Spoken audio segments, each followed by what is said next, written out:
This has been an upgrade that's been a long time coming. When I built this car and I put the wheels on, they were interfering with the frame. You can see with the wheel turned all the way that I'm hitting there and very close to some other surfaces back here. It's really tight. So I had to go with a skinny tire. I had to use a 215/40, which is fairly skinny, especially for the rim I chose. So if you look, you can see that the rim sticks out quite a bit more than the tire. It doesn't look great, but I had to do it to make it work. On top of that, the wheel is kind of sucked into the fender well, so it looks like it's kind of pushed back in there. It doesn't really come out to the edge of here and look nice. So to fix that and several other things, I'm going to upgrade the lower control arms. These cast aluminum arms are also a little bit lighter. I'll verify how many pounds I save. Should be some nice savings since it's unsprung weight. Right now my wheel sits behind the center line of the fender well, and adding these lower control arms, the new ones from an STI, will actually shift the entire wheel forward about 1 inch. On top of that, moving the wheel forward will actually gain me some caster also. Caster is really good for high speed stability, and you actually gain some negative camber while churning, so all around should make the car a little bit better handling. And with that, let's get started tearing it down.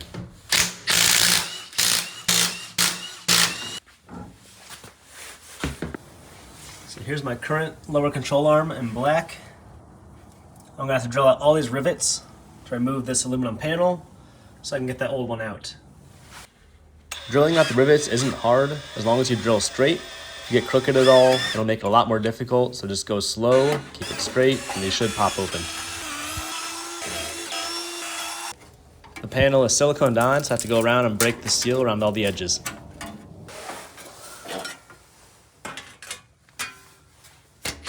Next, I'm disconnecting the steering tie rod from the spindle. This is just to get things out of the way and make it easier to work on the lower control arm.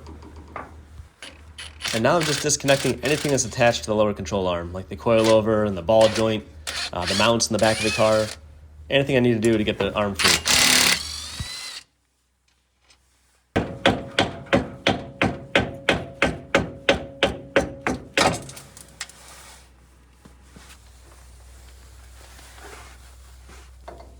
And the old stamped steel arm is 10 pounds and 10 ounces.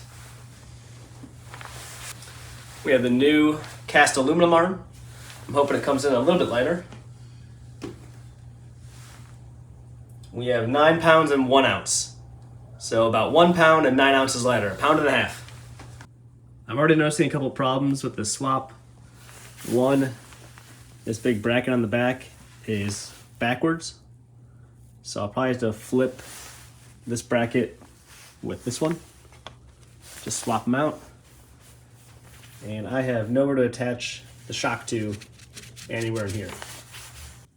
After doing some trial fitting on the car, I ended up having to swap this rear bushing assembly from the left side to the right and the right to the left side. So just unbolted here and swapped the arms. Now these line up with my car mounts.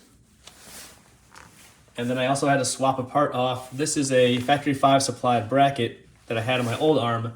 I had to take it off my old arm, drill 2 new holes, and then reattach that here. And that is where the shock attaches to the lower control arm. So now everything should line up in the car. Here's the new control arm, all bolted up.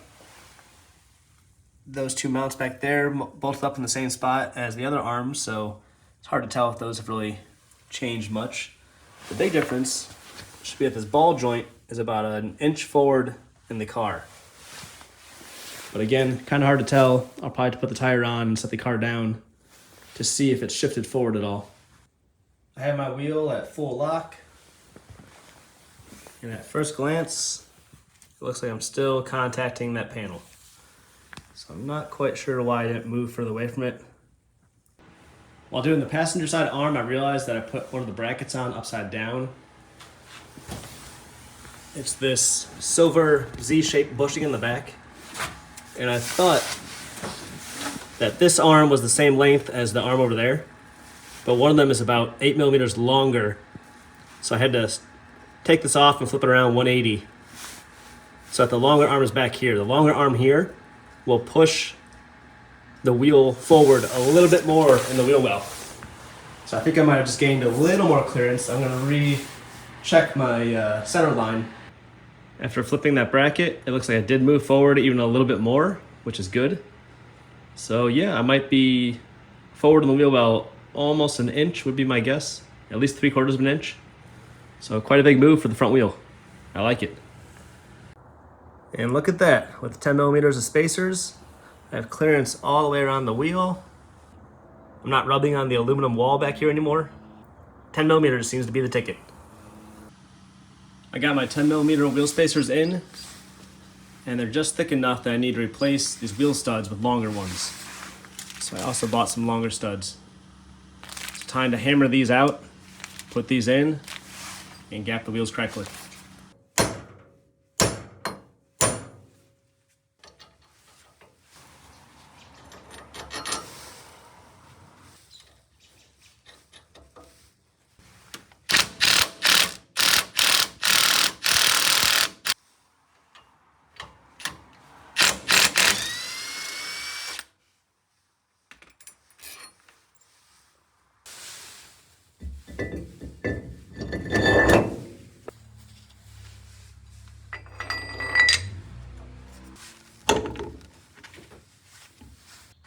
Sitting on the ground at ride height, we have plenty of clearance all the way around the tire. Everything looks way better. I've dropped the car back down into the scales to give it one last check, and the front wheels already look so much better.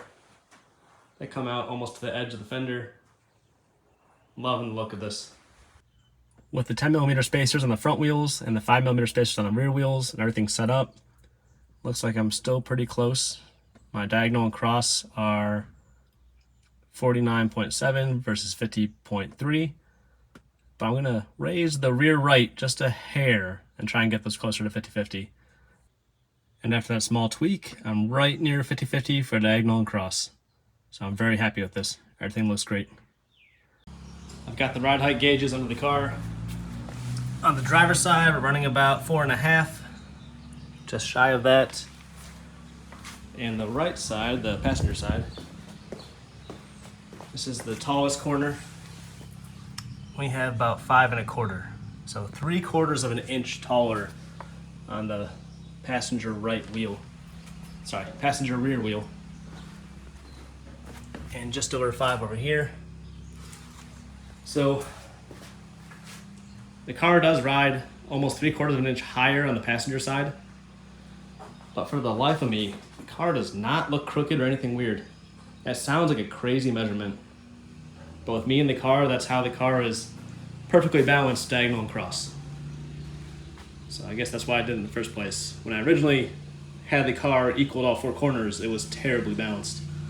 So this is what it takes. Just that one upgrade allowed me to stretch my wheelbase by 1 inch, get rid of an interference between my frame and the tire, move the wheels out with a wheel spacer so it looks even better, increase my caster for better handling. Upgrading that one central piece on my front suspension has changed so many things. I'm excited to try this out this spring. Be sure to check out my other videos, and thanks for watching.